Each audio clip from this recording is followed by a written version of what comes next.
Hello साथियों।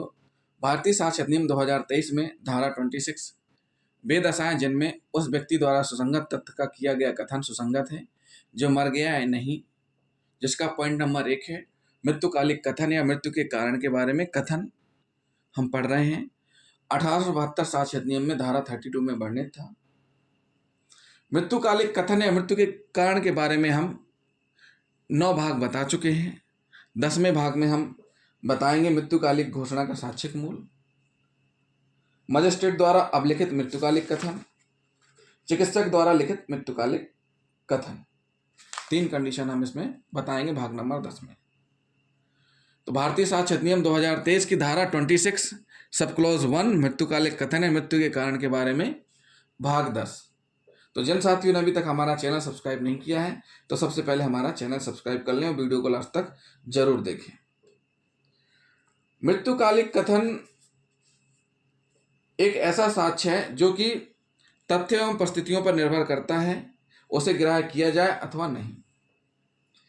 यह बात कि मृत्युकालिक कथन की महत्वता का मूल परिस्थितियों के अनुसार ही बताया जा सकता है, ऐसा उच्चतम न्यायालय ने कहा है।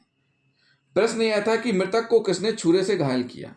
प्रश्न यह था कि मृतक को किसने छुरे से घायल किया जब अभिसाक्षी पीड़ा से तड़प रहा था। अभिसाक्षी यानी जो जिस पर हमला हुआ है, पीड़ित है, उस पर हमला पीड़ा से तड़प रहा था, तो बहुत कम शब्द उसके मुख से निकल पा रहे थे। उसकी इच्छा इतनी ही रही होगी कि मामूली बातों को काटकर सबसे पहले मजिस्ट्रेट को यह बता दे कि किसके हाथों से वह घायल हुआ था।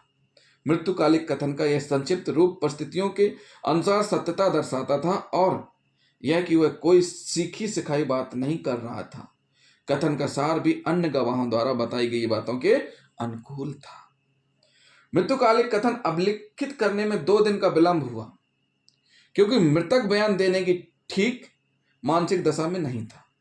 इसके अतिरिक्त अभियुक्त व्यक्ति मृतक से घनिष्ठ रूप से संबंधित था, इसलिए मृतक के लिए उसे झूठा फंसाने का कोई कारण नहीं था।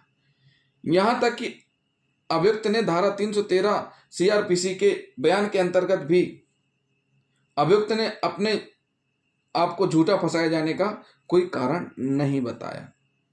अभिनिर्धारता क्या हुआ? ऐसी परिस्थिति में मृतक का बयान अभिलिखित करने में विलंब, जिसके बाद में उसका मृत्युकालिक कथन माना गया, महत्वपूर्ण नहीं है। मृत्युकालिक कथन प्रश्नोत्तर के रूप में अभिलिखित किए जाने की आवश्यकता नहीं यदि वह केवल कुछ वाक्यों का है और मृतक के वास्तविक शब्दों में है। मृत्युकालिक कथन करता है कि मानसिक समर्थता, मेंटल फिटनेस के बारे में डॉक्टर के प्रमाण पत्र पर बहुत बल नहीं देना चाहिए। यदि डॉक्टर उपलब्ध नहीं है और अभिलिखित करने वाला उसकी मानसिक समर्थता के बारे में मृत्युकालिक कथन करने के पूर्व संतुष्ट है, ये कहा गया है इस कंडीशन के ऊपर। उच्चतम न्यायालय द्वारा एक दहेज हत्या के मामले में जिसमें आत्महत्या हुई थी, यह मत व्यक्त किया कि दोष सिद्धि के लिए मृत्युकालिक कथन का पूर्ण रूप से विश्वसनीय होना चाहिए। यदि तनिक भी संदेह हो तो न्यायालय को संपुष्टि की अपेक्षा करनी चाहिए। मतलब साक्ष्यिक मूल के बारे में बताया गया है। और सबसे मेन बात है कि जब भी न्यायालय मृत्युकालिक कथन को देखे तो ये चीज़ें जरूर देखनी चाहिए कि क्या वह किसी व्यक्ति के पढ़ाने सिखाने या उकसाने के फलस्वरूप नहीं है, और कि मृतक कथन करने के लिए मन की ठीक दशा में था और कथन बिना किसी दुश्मनी से किया है, बिना किसी दुश्मनी से कथन किया है। तो ये क्या स्थिति हुई? मृत्युकालीन घोषणा का साक्ष्यिक मूल। साक्ष्यिक मूल महत्वपूर्ण इसलिए है क्योंकि वही एक प्रमुख चश्मदीद साक्षी होता है घटना का, जिसके साथ घटना घटित होती है, मुख्य गवाह होता है। तो ऐसी स्थिति में उसका साक्ष्यिक महत्व अधिक है, बशर्ते वह कथन किसी के पढ़ाने सिखाने उकसाने से या दुश्मनी के बदौलत ना दिया गया हो। मजिस्ट्रेट द्वारा अभिलिखित मृत्युकालिक कथन। मृत्युकालिक कथन विशेष कार्यपालक मजिस्ट्रेट द्वारा अभिलिखित किया गया था, जिसने अभिसाक्ष्य दिया कि उसने अपना समाधान कर लिया था कि मृतक बयान देने के लिए बिल्कुल से फिट था। जिस बात की संपुष्टि पुलिस अधिकारी द्वारा होती थी, कथन क्षेपकों या स्पष्ट विसंगतियों से दूषित नहीं था।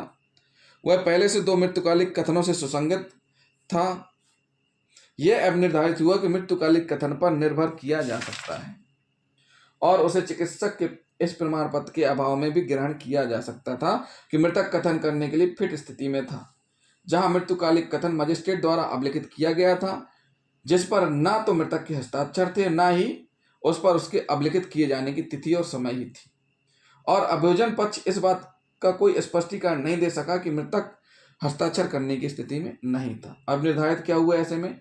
ऐसे मृत्युकालिक कथन के आधार पर, जिसमें अनेक संदेहास्पद परिस्थितियां अंतर्निहित थी, जिससे उसके असली होने पर संदेह पैदा होता था, सिद्ध दोष किया जाना निरापाद नहीं था। सिद्ध दोष किया जाना निरापाद नहीं था, यानी सिद्ध दोष किया जाना सुरक्षित सेफ नहीं था।